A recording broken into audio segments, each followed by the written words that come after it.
ये दलितों को सोचना है कि एक दिन ये हमारे घर खाने आते हैं और 5 वर्ष मेरे ऊपर जूता बरसाते हैं, मेरे इज्जत को लूटते हैं, मेरे अधिकार को लूटते हैं, मेरा शोषण करते हैं। ये दलितों को सोचना है। ब्राह्मणों का तो कर्तव्य है, जैसे सांप का काम है काटना। सांप को आप कितना भी दूध पिलाओगे लेकिन उसका काम ही है काटना। तो सवर्ण जाति जो है ये कोबरा सांप है, ज़रूरत पे वो दूध पी लेता है और इसके बाद आपको हमेशा डसता ही डसता रहता है अपने सत्ता और अपने वर्चस्व के लिए। इसलिए सवर्णों को खिलाफ SC ST OBC को जागना होगा। अगर अब नहीं जगे तो फिर कभी ब्राह्मणवाद चुनाव नहीं होने देगा। मोदी ऐसा ऑर्डिनेंस लाके पास कर देगा, हो सकता है 2024 चुनाव भी ना कराए, कह देगा कि हमारे भारत में आर्थिक स्थिति ठीक नहीं है इसलिए चुनाव नहीं होगा, हम एक्सटेंड करते हैं। क्योंकि राष्ट्रपति भी मुर्मू जो हैं वो तोता गुलाम हैं। जैसे कि कोविंद, रामनाथ कोविंद थे, तोता गुलाम थे कि पूरा देश को बर्बादी के ऊपर ले गए, सांस नहीं ले गए। आज मणिपुर में हो रहा है, हरियाणा में हो रहा है और ये नागनाथ एकदम मस्त सो रही हैं क्योंकि ये ब्राह्मण धर्म का अंधविश्वासी है। इसीलिए मोदी ऐसे ही गुलामों को, दलितों को और आदिवासियों को ले आता है कि ये तलवे चाटती रहें और ब्राह्मणवाद हमेशा फलता फूलता रहे। ये लोग एनडीए में कब जाने लगे? एनडीए में इसलिए जाने लगे कि एनडीए में जाने के बाद इनकी सारी काली कमाई जो है वो वॉशिंग मशीन में धुल जाती है। रामविलास पासवान इसलिए गए कि उनका स्विस बैंक में 50 लाख करोड़ रुपया जमा था। उस पैसे को बचाने के लिए ये फट बीजेपी में चले गए। उसी तरह से रामदास अठावला तो ये ब्राह्मण गुलाम है, ब्राह्मण का तलवे सदैव से चाटता है। रिपब्लिकन पार्टी के नाम का सबसे बड़ा कलंक है। ये जितने आरएसएस और बीजेपी का तलवे चाट रहे हैं उनका मेन कारण ये है कि ये सवर्णों की लड़की से इंटरकास्ट शादी किए और वो औरतें इनको गुलाम बना दी ब्राह्मणवाद व्यवस्था का, जिसके वजह से दलित का कोई नेतृत्व करने वाला नहीं रह गया कांशीराम के बाद। इसलिए ओबीसी, इसलिए दलितों को कोई भी पार्टी अपने साथ जोड़ना नहीं चाहती है। जैसे अभी प्रकाश अंबेडकर हैं, ये भी, इनके घर में भी ब्राह्मण बीबी है। अभी उदित राज हैं, इनकी भी बीबी ब्राह्मण है। तो वो ब्राह्मण बीबी रात को डंडे बजाती हैं कि तू हमारे समाज के खिलाफ क्यों खड़ा होगा, तेरे को तेरे जात से क्या लेना देना है, तू अपना परिवार देख और हमारे सवर्ण समाज के साथ मिल के रह। ये करने में लग गए हैं। बाबा साहब यार विश्व का एक महान शक्तिशाली आदमी थे। वो किसी जाति, किसी समाज, किसी व्यवस्था से घृणा नहीं करते थे। इसीलिए बाबा साहब ने सर्वप्रथम इस देश में डेमोक्रेसी, लोकतंत्र की आज़ादी के लिए लड़ाई 1911 से शुरू किए थे। वो गोबर को ही भगवान समझते हैं, जबकि उनको समझाना इतना आसान नहीं है। इसलिए इन लोगों को ऐलान कर दिया कि तुम लोग अपना देश चलाओ। गांधी, नेहरू, पटेल को जब आदेश हुआ कि सब देश चलाओ, तब ये बड़े हुए कि कैसे हम संविधान बनाएं, क्या करें क्या नहीं करें। इतना पजल हो गए कि ये लोग टाइम बिताते गए। कई बार संविधान लिखते थे, फाड़ देते थे, लिखते थे, फाड़ देते थे। तब हार मान के गांधी, पटेल और नेहरू इंग्लैंड जाते हैं कि साहब अपना कोई संविधान विशेषज्ञ को दे दीजिए ताकि कि मेरे भारत का भी संविधान लिख दे। अंग्रेज़ों ने कहा, अंग्रेज ने इनको बंद कर दिया, बंद करो इनको सालों को। बाबा साहब को पता लगा कि यहाँ गए हैं और अंग्रेज़ों ने इनको बंद कर दिया, तब बाबा साहब वहाँ गए, बोले कि भाई देखिए ये लोग आपका गुलाम रहे, इसलिए अभी ये गुलामी से बाहर नहीं निकले हैं, से इनको रिहा कर दीजिए। रिहा जब कर दिए तो कर दीजिए, ये संविधान बनाएंगे और देश चलाएंगे, ये हम आश्वासन दे रहा हूँ। तो बाबा साहब इन लोग जब उनको रिहा किए और बुलाया अपने असेंबली में, बोला अबे बिलाड़ी man Indian, big mind big खोपड़ी, doctor Ambedkar his India, you come the England. Ambedkar को दो संविधान लिखने को। तब जा कर के ये हार मान करके बाबा साहब को संविधान लिखने को दिया। अब बाबा साहब 18 घंटा काम करके 2 साल 11 महीना 18 दिन में संविधान लिखता है कि भाई नहीं लिखूँगा तो समाज हमारा गुलाम का गुलाम रह जाएगा, ये ब्राह्मणवाद व्यवस्था का। तो ब्राह्मणवाद व्यवस्था, पूंजीवाद व्यवस्था को ख़त्म करके और समानता मानवता के ऊपर संविधान लिखा गया।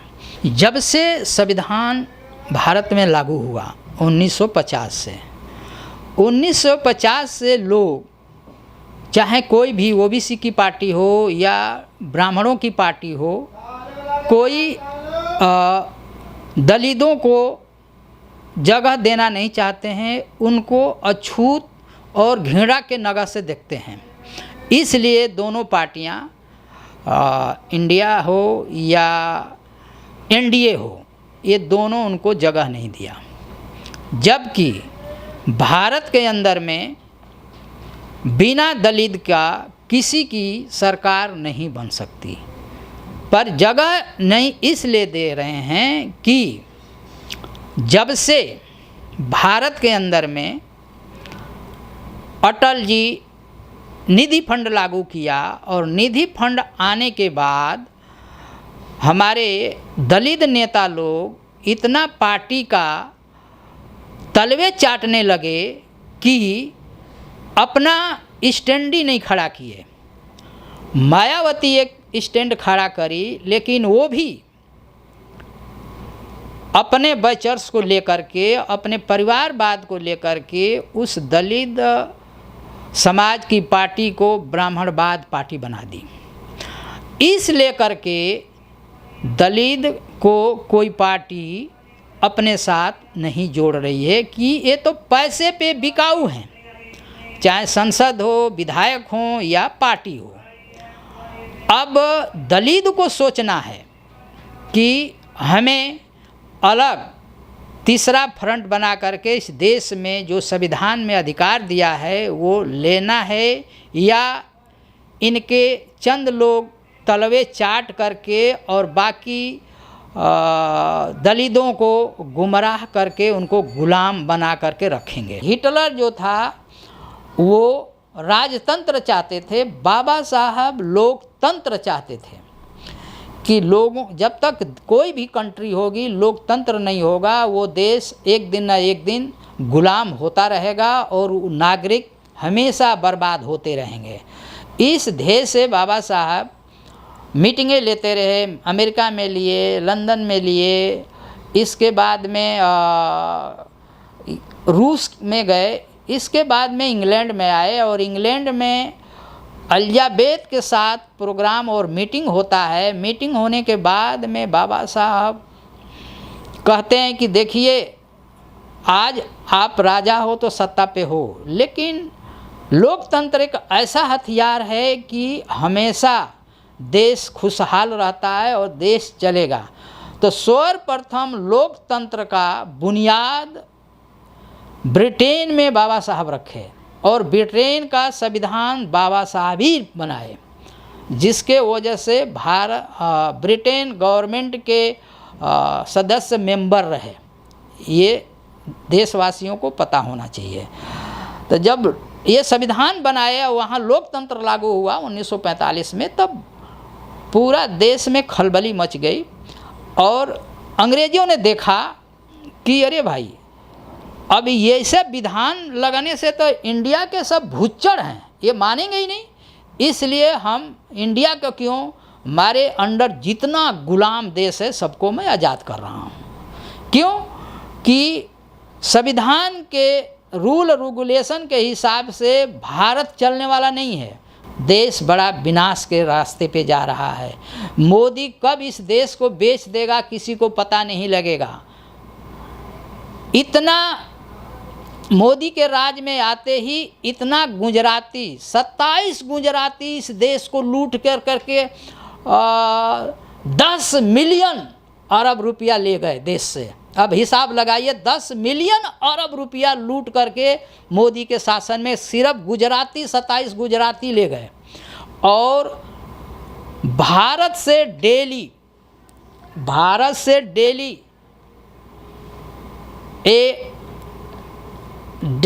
500 पूंजीपति मीडियम टाइप का जो देश इस राजनीति से ब्राह्मण व्यवस्था से पीड़ित हो रहे हैं वो देश छोड़ के भागे जा रहे हैं।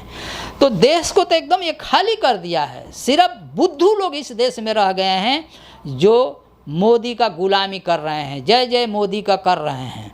और मोदी ब्राह्मण राष्ट्र को लेकर के इस देश में है कि किसी तरह से आरएसएस 2025 में संकल्प किया था कि इस देश को ब्राह्मण राष्ट्र ही रहने दिया जाए, कभी इस देश का संविधान को न मानना न लागू करने देना ब्राह्मणों का ये जिम्मेवारी है। इसी को लेकर के अपना वर्चस्व बनाने के लिए ब्राह्मणों ने बहुत षड्यंत्र किया। किया समझना। आज औरंगजेब से ये ब्राह्मण लोग गाली देता है, ये सवर्ण लोग गाते कि औरंगजेब ऐसा कर दिया, अंग्रेज ऐसा कर दिया, औरंगजेब मंदिर तोड़ दिया तो औरंगजेब ब्राह्मणों पर अत्याचार किया। यही औरंगजेब जब जजिया कर लगाया था तो ये ब्राह्मणों ने औरंगजेब से कहा था कि भाई आप भी विदेशी हो, हम लोग विदेशी हैं, विदेशों से आए हैं भारत को लूटने और बर्बाद करने, इसलिए हम पे जजिया कर मत लगाइए। तब जाकर के औरंगजेब ने इन पे जजिया कर माफ़ कर दिया, कहा कि ठीक है आप विदेशी हो। तो इसके बाद में ये लोग अब देखा कि ब्राह्मण धर्म को बचाना का अब कोई रास्ता नहीं रह गया, तो अंग्रेज़ों को लिखित में 1911 में दिए हैं कि हम लोग हिंदू हैं, जबकि ये हिंदू हैं नहीं, कल भी हिंदू नहीं थे, आज भी हिंदू नहीं हैं, और ना ही ये ब्राह्मण हैं। ये चोर लुच्चे लफंगे आवारा बलात्कारी हैं, जो अब इतिहास उठा के देखिए हमेशा चोरी लफंगी, मंदिर के नाम में हत्या अत्याचार, वो मंदिर ही नहीं है उनका दुकान है, इसलिए वो करेंगे। और जो अभी अभी आपको दिखाया फोटो में, भगत सिंह ने अपने जेल डायरी में लिखा है बाकायदे और कहा है कि हम लोग अंग्रेज़ों के खिलाफ़ बेकार लड़ रहे थे, अंग्रेज़ हमारा दुश्मन नहीं है, अंग्रेज़ हमें रास्ता दिखाया है, असली दुश्मन यहाँ पे जो विदेशी ब्राह्मण और पूंजीपति हैं वो दुश्मन हैं, इनसे जब तक आज़ादी नहीं मिलेगी तब तक भारत के मूल निवासियों को आज़ादी का कोई महत्व नहीं रह जाएगा। अगर हम जेल से रिहा होंगे तो हम इनके खिलाफ आंदोलन करेंगे, लेकिन ब्राह्मणवाद व्यवस्था भगत सिंह को मौत करार डेट से एक दिन पहले फांसी दे देते हैं कि अगर ये अंग्रेज़ों से मिल जाता है तो हमारा ब्राह्मणवाद व्यवस्था को ख़त्म कर देगा। इसके बाद में ब्राह्मणों ने बड़े चालाकी से ब्राह्मण धर्म को बचाने के लिए 29 अप्रैल 1923 में सवर्णों ने मिलकर के गोरखपुर में गोरख प्रेस लगाते हैं, गोरखपुर में गीता प्रेस लगाते हैं और काल्पनिक गीता रामायण काल्पनिक ये लोग गीता रामायण लिखते हैं। और उसके संस्थापक कौन था? गोरख जयदयाल गोयंका। जयदयाल गोयंका एक बहुत बड़ा व्यापारी बनिया था, उसने सारे बनियों से मिल करके और धन इकट्ठा करके गोरखपुर में गीता प्रेस का स्थापना करता है। उस गीता प्रेस के अंदर में उसको मदद देने के लिए कौन कौन थे? तो राधे श्याम, खेमका, हनुमान प्रसाद, पोदार, और क्या कहते हैं कि अरविंद घोष, देव बासु, चितरंजन दास, पंडित झारवर्त शर्मा, गोपाल कृष्ण गोखले, विनायक दामोदर सावरकर, मदन मोहन मालवीय, जमाल जनमतलाल बजाज, महादेव देसाई, कृष्णदास जाजू एंड गांधी। और गोरखपुर प्रेस से 15 भाषाओं में काल्पनिक गीता शुरू हुई। गीताओं में क्या है? अखंड रामायण, श्री रामचरितमानस, वाल्मीकि रामायण, बालकांड, अयोध्या कांड, अरण्य कांड, कृष्ण कांड, सुंदरकांड, लंका कांड, उत्तराकांड, कल्याण कांड, कल्याण कारुणिका कांड, ब्राह्मण धर्म, गोपनीय दस्तावेज आदि आदि बनाया गया। ये इतना खतरनाक हैं सब। अभी भी अगर ये लोग हिंदू धर्म को अपने सर पे ढो रहे हैं तो इनके जैसा मूर्ख और गोबर खाने वाली कोई कौम नहीं है। ब्राह्मण धर्म जब तक नहीं त्यागेंगे, ब्राह्मणवाद को नहीं त्यागेंगे, तब तक इस देश में ओबीसी, एससी, आदिवासियों का गुलाम ही गुलाम रहेंगे। इनका मान सम्मान अधिकार नहीं मिलेगा और संविधान तो पतने हो जाएगा 2024 के बाद।